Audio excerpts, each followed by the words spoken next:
Good morning, and welcome everyone. And thank you so much for being here today.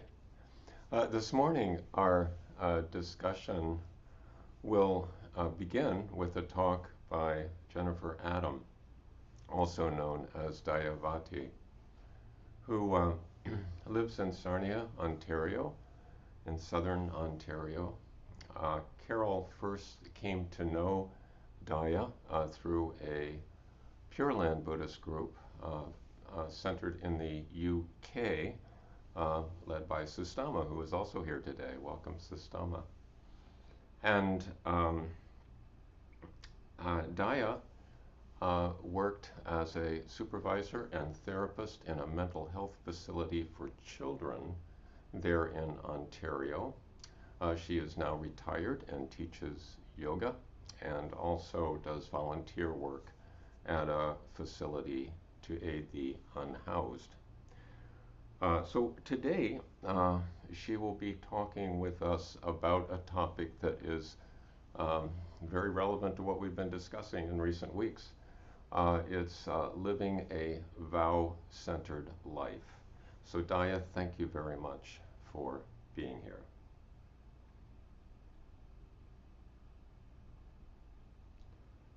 I guess it's okay for me to unmute now. I'm really technologically a Luddite, so hopefully it'll all work well. Thank you so much. I thought I'd like to open with a couple of short poems. One is the first one by John Burnside. It's called Afterlife. When we are gone, our lives will continue without us, or so we believe. And at times we have tried to imagine the gaps we will leave being filled with the brilliance of others. Someone else gathering plums from this tree in the garden, someone else thinking this thought in a room filled with stars and coming to no conclusion other than this bungled joy, this inarticulate conviction that the future cannot come without grace. The grace of setting things aside, of giving up the phantom of a soul that only seemed to be while it was passing. And then as sort of an entry into today from Annie Semple, may we long to live in a world where, knowing that all are connected, we treat each other and the earth reverently, in harmony, peace, and inclusion. Well, I'm very pleased to be here and honored to have been asked to speak today. I've been joining you on Saturdays for your weekly practice and teachings and have been enjoying your Sangha, and I think maybe my Sangha now, very much. Some of you may know, but for those who do not, I practice in the Amida tradition of Pure Land Buddhism, which of course does meditate, but our primary emphasis of practice is placed on chanting and faith in Amida Buddha, the Buddha of infinite light and compassion. And in my case, being an ordained Ammitarya or minister in the order, significant emphasis on vows. We bow a lot, and we say Namo Amida Bu a lot. And we say it when we meet, when we say hello, when we say goodbye, when we acknowledge an infraction we might have done, or when we're apologizing, when somebody has said something and we want to acknowledge we've heard it. So yes, we're always bowing and saying Namo Amida Bu. As well, I have an affinity with the Bodhisattva Kuan Yin and did take the Bodhisattva Vows. And interestingly enough, my favorite chant is the Avalokiteshvara that you play at the beginning of every Saturday service.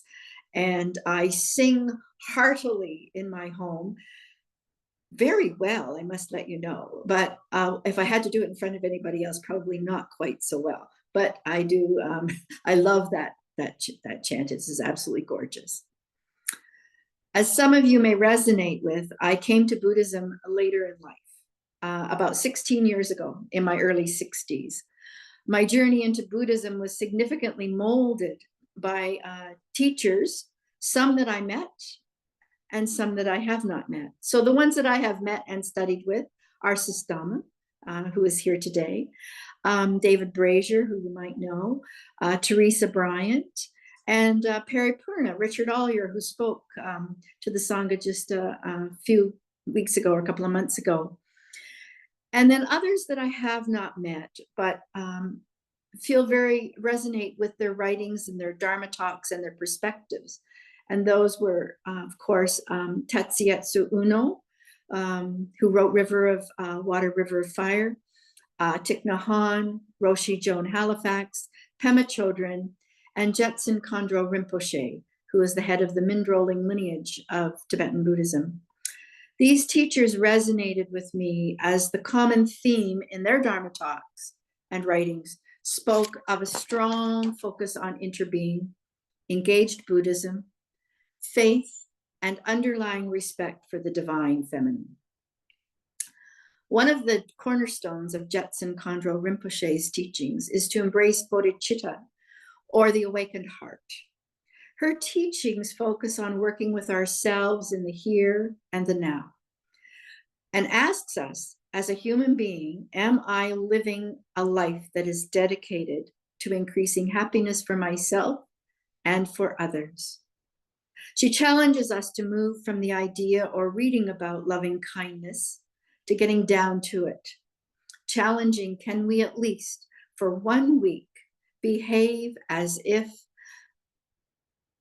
we are receiving the most profound teachings from the Dalai Lama, and asks us to move away from inclination towards individualism, my path, my practice, my progress, to an ability to work together in creating community and offering service wherever and whenever needed, especially when there is no reward, challenging us not to fall into the trap of feel-good Buddhism. Roshi Joan Halifax received her Dharma transmission from Thich Nhat Hanh in 1990 after exploring his convictions about peace as social action. Her teachings since then have focused on using our daily lives as a vehicle for awakening, for freeing ourselves and others from suffering by developing a relationship between contemplative practice and service. So that brings us to today, where I believe that Buddhism, in addition to being a noun, is a verb and an action word that requires, in addition to contemplation and reflection, requires living by vow. So I'm going to just offer you my perspective. It isn't the only perspective or the true perspective, but it's my perspective on developing and living a vow-centered life. A life that I believe connects our spiritual beliefs and practice with our thoughts and actions and fosters our faith. So what are vows? Vows are promises, promises that weave together the bits and pieces of our life that transforms it into purposeful action. They're like a goal with an intention to follow through. But that doesn't sound particularly spiritual, because even though we make many vows or promises in our lives, my experience has been that down the road, we often forget the exact intention of the vow or promise at the time it was made, or life gets in the way, and the vow or the intention is forgotten temporarily, or perhaps forever. How does a vow become an active way of living a life on purpose, with purpose? In the words of Jan Chosen Bay, who wrote The Vow-Powered Life, when you begin to look at life through the lens of vows, you are touched by the dedication of human beings to not only form an aspiration to grow, change, and overcome obstacles, but also by their unselfish efforts to dedicate themselves to a larger beneficial purpose, even to an end they will not live to see manifest. It's not the highest form of a unique ability, but it's one of the highest forms of unique human ability, the ability to form and carry out a vow. Zen masters often speak of the vows that are the fuel for their lives. Spiritual vows transcend time and have been transmitted both orally and written since the time of the Buddha. Vows are boundless and timeless and powerful if they can awaken our true essential nature. And I believe if we make a strong, heartfelt vow that is the basis of our daily life, it can become a force that will continue forever beyond our corporeal life. It'll move through time, changing as it's picked up by new people, and always continuing to bear fruit, kind of like creating good karma. But how often in our practice do we repeat vows and yes, say them with heartfelt belief, but again, after a time, do they become rote? And are we being purposeful and heartfelt when we chant? For example, the Bodhisattva Vows. Beings are numberless. I vow to save them all. Delusions are inexhaustible. I vow to end them all. Dharma gates are boundless. I vow to enter them all. Buddha's way is unsurpassable. I vow to become it. It's so huge. I mean it when I say it, but it's really elusive in a way. It's too large sometimes for me to truly grasp that vow in action. So again, how do I live a vow-directed life? And I think it requires faith, wisdom, practice, and a vow that both honors these and reflects a personal dedication to them. In 1988, Danin Ketagari Roshi, founder and abbot of the Minnesota Zen Meditation Center, wrote a poem called Peaceful Life. Being told that it is impossible, one believes in despair. Is that so? Being told that it is possible, one believes in excitement. That's right. But whichever is chosen, it does not fit one's heart neatly. Being asked what is unfitting, I don't know what it is, but my heart knows somehow. I feel an irresistible desire to know. What a mystery human is. As to this mystery, clarifying, knowing how to live, knowing how to walk with people, demonstrating and teaching, this is the Buddha. From my human eyes, I feel it's really impossible to become a Buddha, but this I, regarding what the Buddha does, vows to practice, to aspire, to be resolute, and tells myself, yes, I will. Just practice right here now and achieve continuity endlessly, forever. This is living in vow. Herein is one's peaceful life found. One's peaceful life is found living in vow. What a promise. So how do we work toward living the peaceful life in vow? I think maybe by combining wisdom, faith, and practice, we start the vow-powered peaceful life. So what is wisdom? What is faith? And what is practice? I'm going to offer the following from Kenneth Tanaka, who wrote The Promise of a Sacred World, Shinran's teaching of other power. Wisdom can be thought of as a vital feature of Shinjin, spiritual awakening, or true and trusting, Shinjio, which means the mind full of truth, reality, and sincerity. The mind of ultimacy, accomplishment, reliance, and reverence. The mind of discernment, distinctness, clarity, and faithfulness.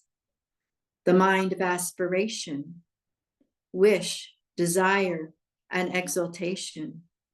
The mind of delight, joy, gladness, and happiness. Furthermore, faith and practice is discussed as not limiting the practice of great compassion to the spiritual act of reciting the Nembutsu, but in expanding its scope, including social engagement in response to such issues, but not limited to these, as homelessness, employment, healthcare, based on the ideals of compassion, equality, and interdependence. This engagement should not be motivated by the self-power attitude of desiring to be a good person, or to be doing a good deed. Instead, it should be an act rooted in gratitude and concern for others, even though greatly limited as participants in the ongoing compassionate activity that we call amida. Greater social action should be taken in efforts to show concern for others in this life, even if our abilities are limited.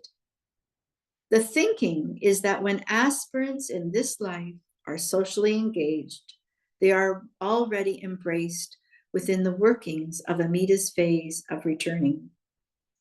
In other words, the seeker's social engagement is inspired by the working of boundless compassion, or Amida in the phase of returning, for they are, in some sense, assisting in and assisted by Amida's compassionate activities to benefit others in both the spiritual and social arenas.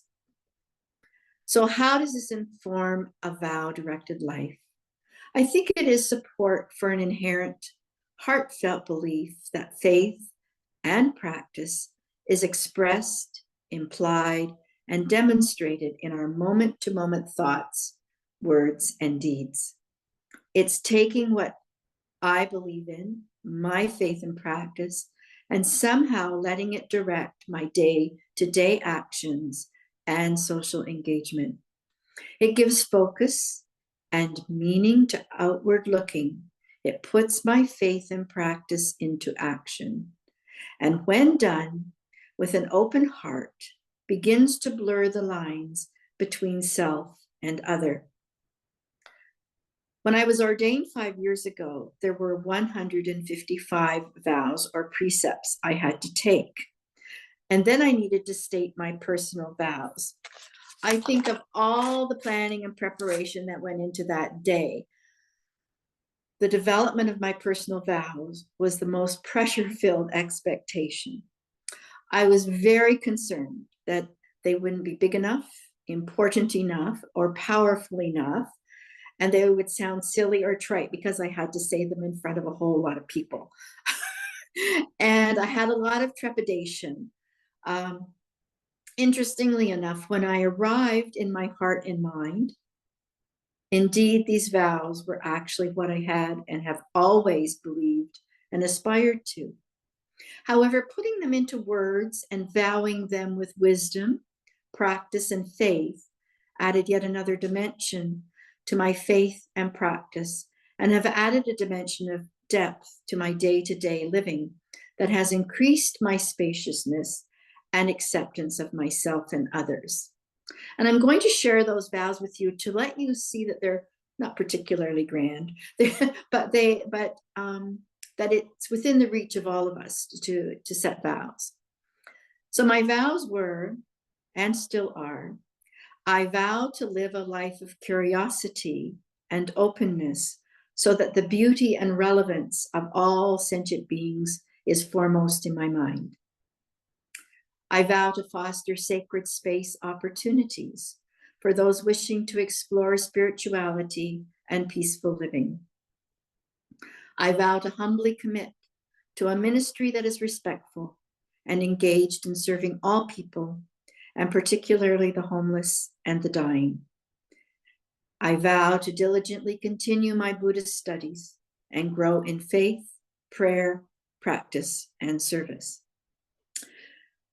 Dare I say, if I can make boundaryless my faith and practice, and the practice of my vows, perhaps the authenticity of my life will take form.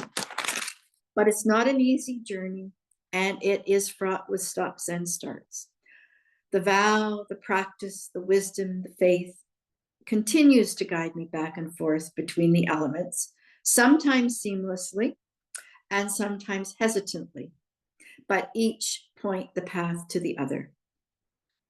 I watched the funeral for Rosalind Carter.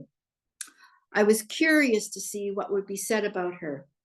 As a Canadian, I had been aware of her service through Habitat for Humanity. How surprised I was to learn of her lifelong service to others, her ability to see or become aware of an issue and regard it with the heart and eyes of how can I help?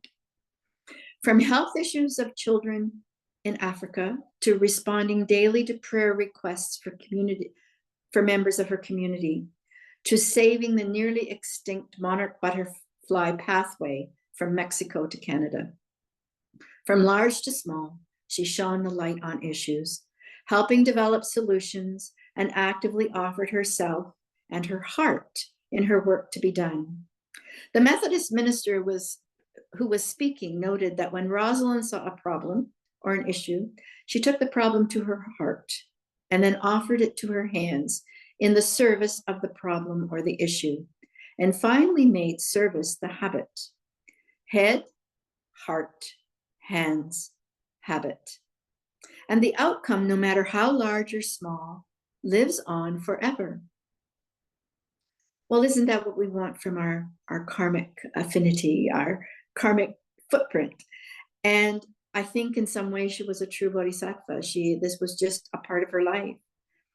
So indeed, this karmic effect we are hoping for, practicing our faith through our vows and service, that the resonating effect will live on well beyond our life on this earth.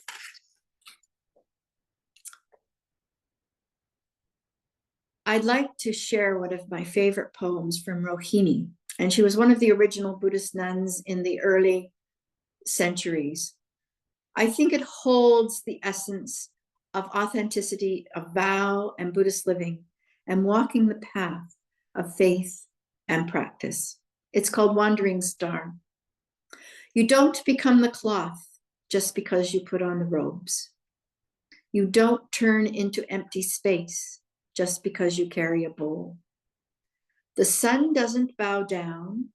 Trees don't throw flowers at your feet. Birds don't start answering when you call. The path will hold even the biggest mistakes. The path will make room for even your biggest regrets. But you won't become the cloth of the robe overnight. It can begin very quietly, something you barely even notice, like the touch of water on your skin, like a knife in a drawer, like the next 5 minutes, unless they are your last. The path is not a line on a map. It is a great shining world. Enter wherever you like. You might get thrown back once or twice, but if you push through the outer layers, oh my sisters, then you will know the true welcome that is the very essence of the path. So I guess what I'd like to maybe leave you with today is remembering that even 200 years from today, the impact of our vows will continue to be felt. Even though it is likely we won't see the fruits of our vows. So we formulate our life to live our vows in the faith that actions and words that arise from clarity and kindness will always bring benefit. And as we actualize our vows, we realize that in order to truly benefit others, we must continue our spiritual practice. Namo Midabo. I think I will end here for now. And I know that we're going to move into breakout rooms and maybe take the opportunity in the breakout rooms to talk about whether this even resonates with you or not, and if so, how, and if you have already embarked on this journey or think that this is a journey you might want to embark on. So, living a life of vow. Namo Midabo. Thank you very much. Thank you so much, Daya. Thank you for that wonderful talk. And yes, we will go into breakout rooms. I'm going to stop the recording now.